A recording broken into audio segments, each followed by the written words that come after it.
Hi, my name is Kiera Vale, and I'm 32 years old. This story isn't about a ghost or a curse or even a haunted place. It's about something that exists inside the silent something that watches.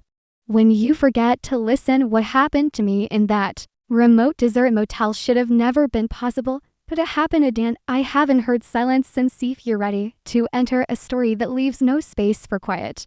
Please subscribe, like, and Sharif. This story is written and edited by Dark Life Side Diaries. Wasn't supposed to stay the night. It was just a stop, and in between I was driving from Nevada to Arizona, trying to outrun a breakup, a job I didn't love, and a life that felt like it had been left in park for too long. The sun had already dipped behind the mountains when I pulled off the highway onto a flat stretch of cracked road. There was one sign flickering red and yellow: Sierra Hollow Motel vacancy.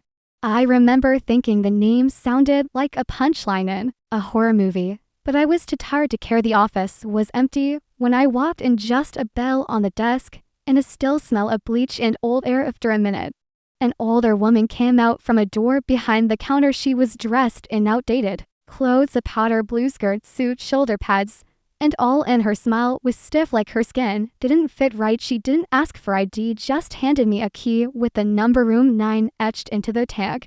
Stay quiet after 10, she said. The walls here remember noise. I smiled politely, thinking it was just another weird dessert warning. You hear that kind of stuff when you travel off route.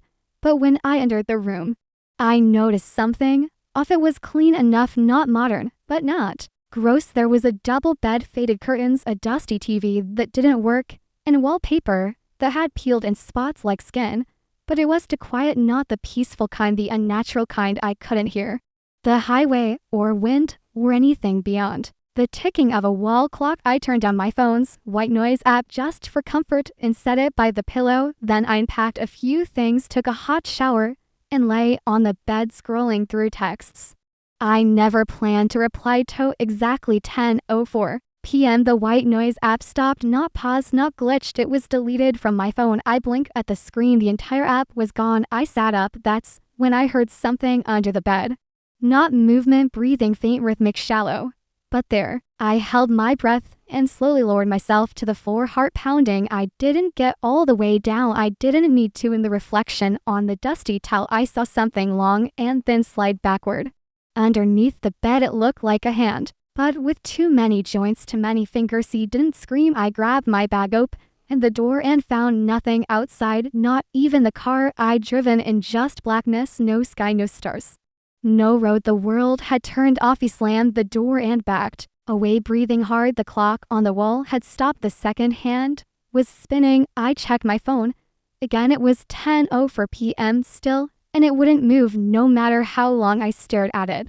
The silence grew thicker, louder, somehow like it was pressing against the windows and crawling up the walls. I could feel it in my ears, that painful pressure you get in elevators or tunnels. Something was filling the space, something that didn't want noise. Then on the motel notepad by the bed, words began to appear, scratched into the paper, one shaky letter at a time, as if written from beneath the desk. She's listening. She hates loud ones. I don't remember falling asleep. I must have passed out from exhaustion or fear. But when I woke up, the note was gone. My phone was working. The sun was up. My car was parked outside. Everything was normal to normal. I checked under the bed. Nothing, just dust and my own suitcase. But the room felt colder, deader. When I went to check out, the woman at the desk wasn't there. Instead, a younger man, mid-30s, beard, friendly smile greeted me and said, "You were in room 9. Thought we shut that one down after the last time." I asked what he meant. Paused it, then said, "Some rooms remember noise. Room 9, it remembers you." I left without asking more. But every night since, at exactly 10:04 p.m., my phone sound cuts out and something presses against the mattress beneath me, waiting. I've tried everything: newer apartment, new phone, white noise machines, ambient playlists, even a sleep study. Nothing matters. Every night at exactly 10:04 p.m., all sound around me dies completely. Not just digital sound, real world sound. The fridge hum, gun, my breathing muted. If I drop a book, it doesn't make a sound. Not muffled, nothing. And in that silence, I feel her, not in the room, but behind the air, like the stillness itself has weight now, like the world is holding its breath.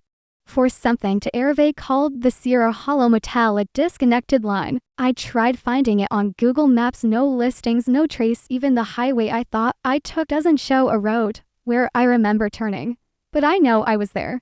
I can still feel the wallpaper under my fingertips, smell the bleach and rust, hear the non-sound the room made when it swallowed everything else. And then it got worse. The silence started coming earlier one night. It hit me at 9:51, then 9:43, like a countdown moving backward. And that's when I realized something terrifying. She isn't bound to that room anymore. She came through with me last night. I was washing my face in the bathroom when the silence struck earlier than ever. 9:12 p.m. Water still flowed, but I couldn't hear it. I leaned closer to the mirror and in the steam something appeared behind me, tall, thin, bent backward at the waist like someone too big to fit in the room properly. Her neck was stretched, head turned sideways, mouth gaping open. But no scream came out, just stillness. She vanished the second I moved, but I saw it, her mouth stitched open with something that looked like thread made from hair, human hair. Then I noticed the new words on my mirror, not written in lipstick or marker. They were etched into the glass. Quiet keeps her sleeping. You were too loud. I've stopped talking out loud, haven't answered phone calls, haven't turned on music, and still this silence finds me. My neighbors have started looking at me strangely. One knocked the other day and asked why I always keep my windows covered and never answer the door. When I peeked through the peephole, she was gone, just gone, but her voice remained echoing faintly in my hallway as if it was stuck there. Like a skip tape loopy. Don't think she just follows noise. I think she takes it along with whatever made it. It's not just me anymore. Last night, I walked down the street around sunset trying to distract myself to escape the wolves that breathed quieter than me. I thought maybe noise, real public city noise, could smother her. I passed a group of teenagers outside a corner store laughing loudly, one of them blasting music through a Bluetooth speaker. I almost smelled. It felt normal, human. But when I got a few feet away, the sound dropped, not just from my ears. The music stopped. Their mouths still moved, their bodies still swayed. But everything was silent. They didn't notice. They didn't react. It was like their noise was erased before it could leave them. I backed away slowly, not breathing. Then I saw her again behind them, not in the shadows, in the open. But no one noticed her. She was standing still, arms long and stiff, head tilted forward like it had been stitched into place. Her hair felt like water, but her feet didn't touch the ground. And worst of all, her mouth was open, soundlessly yawning. I knew in that moment she was listening to them, deciding who to take next. Back in my apartment, I couldn't turn on the lights. Every time I did, I'd see shapes in the corners, not full forms, just outlines of limbs that didn't bend right. I started sleeping under the bed, then on the balcony, then not at all, because she waits for silence, yes, but she creates it too. And once you're quiet long enough, she starts sending a thirsty call. Them, the soundless, they don't appear like she does. They come as people you know. My ex called me yesterday. I hadn't spoken to him in months. His voice was soft off like a recording. He asked if I still kept that motel key. He asked if I remembered the wallpaper pattern. I hung up. But when I checked my call log, there was no record of it, just a titch. Worst part, I found the key. It was in my sock drawer, rusted now, the tag faded, but still marked room 9. I never brought it back with me. I left it in that motel. I know I didn't. Last night at 9:06 p.m. the silence hit so hard that I couldn't even hear my own thoughts. My heart beat nothing, just a ringing void that felt like it had teeth. When I looked into the mirror again, the words had changed. Your voice fits her shape. She doesn't just want me to listen anymore. She wants me to stop speaking forever so she can use my voice for herself. I shouldn't have gone back. Every part of me screamed against it. But silence has a way of dulling even instinct. It gets inside you, wears you down, turns your thoughts to whispers, the kind you start believing. I packed nothing but the rusted room 9 key, an old handheld recorder, and a flashlight. I didn't take my car. I took a bus as far as it would go, east of Laughlin, and walked the road I once turned off of. Still wasn't on any map. But my feet remembered the steps as if I had never left, as if something in the earth had kept the shape of my Aravolve motel was still there, exactly the same peeling paint, a half-lit neon sign, a coldness in the air that didn't match the desert heat. But the office was empty, no bell this time, just the key still in my pocket, and the quietest invitation I'd ever felt. I didn't knock, I didn't call out. I walked to room 9 and and the door was already unlocked. Inside, the room was darker than it should have been, not unlit, wrong, like the shadows were moving before the light did. I shut the door behind me and instantly felt the same pressure in my ears, the one that says silence and an absence. It's a presence waiting to unfold. I clicked on the recorder. It lit up red recording. I set it on the table. I wanted proof. But the moment it started, the air tightened like it didn't want to be remembered. The walls didn't look the same. They pulsed not with light, but with some kind of breath. The wallpaper looked wet, the floor slightly tilted, pulling me inward. I tried to speak just to hear my voice. "I'm not staying," I whispered, but it sounded like it came from under the bed. He turned to leave. The doorknob wouldn't turn. That's W. And the lights cut and the silence crashed into me. No hearing, no feeling, like the world blinked, and then the sound came back, but not mine. It was my voice, recorded, warped, slowed down, played backward from the tape recorder. But I hadn't said those words, not in that order, not ever. It was me, and it wasn't. Then the bed began to resonate, float, lift, like something underneath was pressing up, and from the gap between the mattress and the frame, something long and thin began to slide out. At first, I thought it was a hand. Then I realized it was a mouth sewn shut, but stretching as if something behind it wanted to scream, but didn't have permission. It wasn't her, not yet. It was a version, a draft, a soundless body stitched from the echoes of everyone who'd stayed in this room and made the mistake of speaking. Mirror shattered without being touched, and the wool behind it. It wasn't drywall, it was a doornet, would not metal, something softer, something that pulsed with breath. And just before I passed out, the recorder whispered my name, not how I say it, but how she would say it, with lips that never learned how to stop opening. I don't remember falling, I just remember waking up in a place where nothing was supposed to exist. There was no light, not true light, just a dim pulsing glow from the ceiling, like something alive above me exhaled warmth. Once every few seconds, I was lying on a floor made of woven fabric.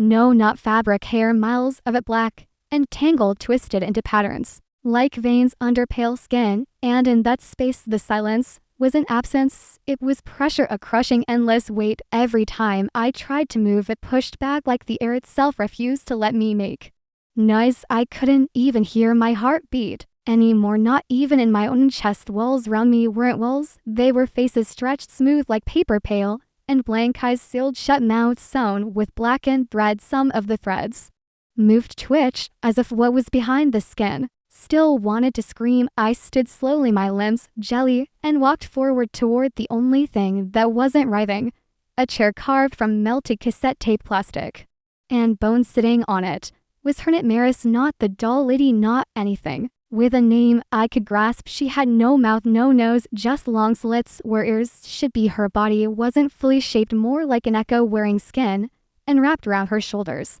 were dozens of broken speakers, radios, vinyls, all melted and silence, like she wore every sound she'd ever stolen as a warning. I didn't speak, I couldn't, she didn't move, but around her I saw others, hunched figures made from threads of last conversations, people who had shouted when they should have whispered, people who ran instead of listened. Their faces weren't theirs anymore. They looked like recordings of expressions paused mid-sentence, looped into empty. Grinch didn't want to hurt, Mesh wanted to rebel. Ace may realize then I wasn't the first person to leave that motel and take the silence with them. I was just the first who'd been loud enough to be heard. In return, she'd been waiting for someone who could carry her outside, who could unknowingly record her silence into the world through my phone, my memory, my breath. And now she was going to take my voice and walk out of that place wearing. Edie turned and ran, or I tried, but the floor curled, grabbing my ankles like vines. The faces in the walls began to whisper, not in words, but in breaths, like inhaling and exhaling syllables they never got to speak. "You brought her out," one of them rasped. "Now she'll never be quiet again." I pulled something from my pocket. I didn't remember taking the tape recorder, still blinking, still recording it. And in that moment, I had a thought. What if I could trap her again the way she had trapped everyone else? I hit play. Me voice warped and echoed filled the space. For a split second I heard something break. Not glass, not stone, something older, and then I woke upon the side of the road. No motel, no key, just the recorder in my hand, still blinking ready. Don't know how long I was out there on that cracked highway. Shoulder dust in my mouth, skin burned by the desert sun. But I knew something was different the moment I stood up. The wind didn't make noise, birds didn't chirp, cars passed without sound. I touched the tape recorder still in my hand. It was hot like it had been running for days, and when I pressed stop, I heard something whisper, "Thank you," not in my voice, not in any voice I recognized, in a version of me that no longer existed. Back in the city, I tried to act normal. I smiled at Neek. HBORs, bought groceries, turned on music, but none of it reached me. Everything felt like it was behind glass, muffled, delayed, disconnected. One day, I recorded myself talking just to prove I was still me, but when I played it back, my voice sounded different, slower, sharper on certain vowels. And it didn't stop where I stopped speaking. It kept going. My voice kept talking about things I hadn't said yet, places I hadn't been. It described people I hadn't met in perfect detail. Went to a sound engineer, paid him to study the recording. He listened with expensive headphones and said, "This isn't human speech, it's using your vocal shape, but not your breath. This sounds constructed." That night, I threw the tape recorder into the river, but the next morning it was in my mailbox, dry, blinking red. Since then, I've stopped hearing my footsteps. My phone doesn't record my voice anymore. Calls drop if I speak more than 5 words. People I know have started to act different, like they're waiting for me to say something I haven't said yet, or like they already know what I'm going to say because they've heard it before. Sometimes I dream of room 9, but it's not a motel room anymore. It's a throat long and echoing, lined with skin and wallpaper, pulsing with memory. She walks through it now with my voice, my sound, my face, and she's louder than ever because now she doesn't need the room, she just needs listeners. That's why I'm telling you this. Not to warn you, but to ask, when you played this video, did the sound cut out? Even for a second? Did your room get quieter? Did the mirror in the corner twitch? Then it's too loud, because I may not be the one who recorded this, that using me, and now she's using. Yeah, thank you for listening to my story. If it left a mark on your silence, please subscribe, like, and share this video to help spread what can't be forgotten. Written and edited by Dark Life Side Diaries. Yes, tell us in the comments, what's the quietest moment you've ever feared? Have you ever heard your voice when you weren't speaking? Did your screen flicker just now?